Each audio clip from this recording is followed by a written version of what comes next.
feel incredibly proud that we've made this beautiful thing. This weird alchemy of magic and artistry and physical manufacturing, those two things come together and produce this beautiful thing that you can put on your turntable and play over and over and over again. I'm really proud of that.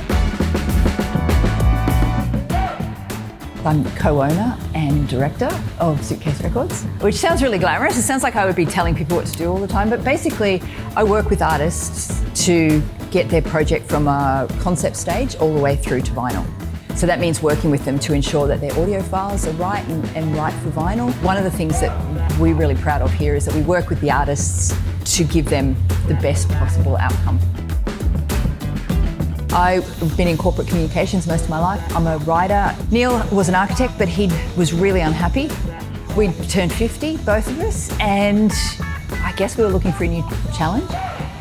So I just sort of floated the idea past Kath one day and said, what do you think about opening a record press? And she very kind of, nonchalantly said, yeah, sure, and took that as a yes. So I went away and did a whole bunch of research and came back about a month later and said, right, there it is.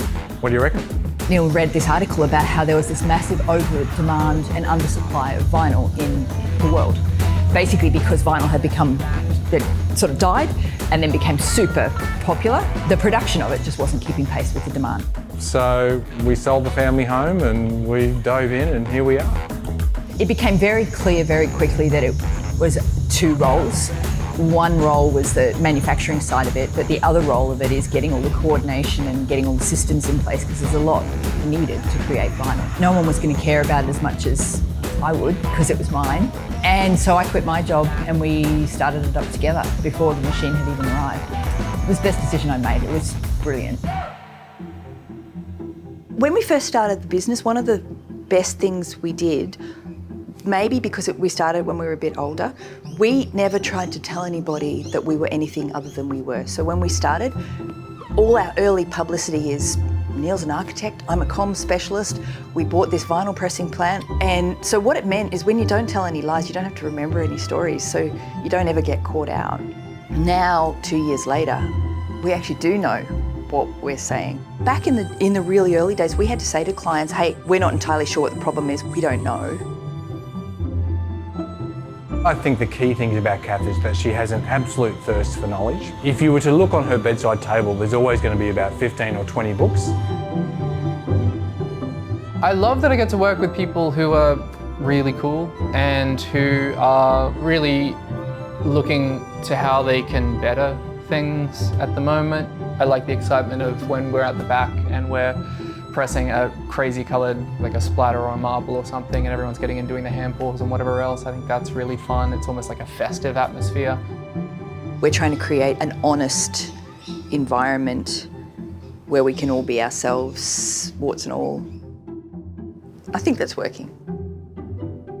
I think increasingly it's really important that women are everywhere, that there's no barriers to women. There's a lot of strength that comes out of just being who you are. But you've got to know who you are before you can do that. And being 52 is the best because I know who I am and I don't need to prove anything to anybody anymore. I'm only now here because I've got all those years of experience coming back to. So yeah, don't be scared of getting older. It's the best.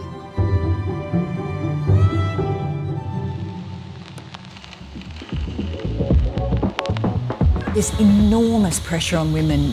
They need to be perfect mothers, they need to have their career, their houses need to be perfect and trendy and all this.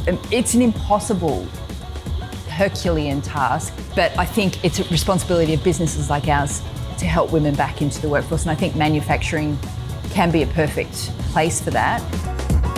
The nature of manufacturing in Australia has dramatically changed. For Australia to succeed in manufacturing, it is becoming more and more about technology, about smart manufacturing. I think when you're younger, maybe you think failing is going to ruin everything. Once you've got a few things wrong, you realise, okay, that was not great, but let's course correct.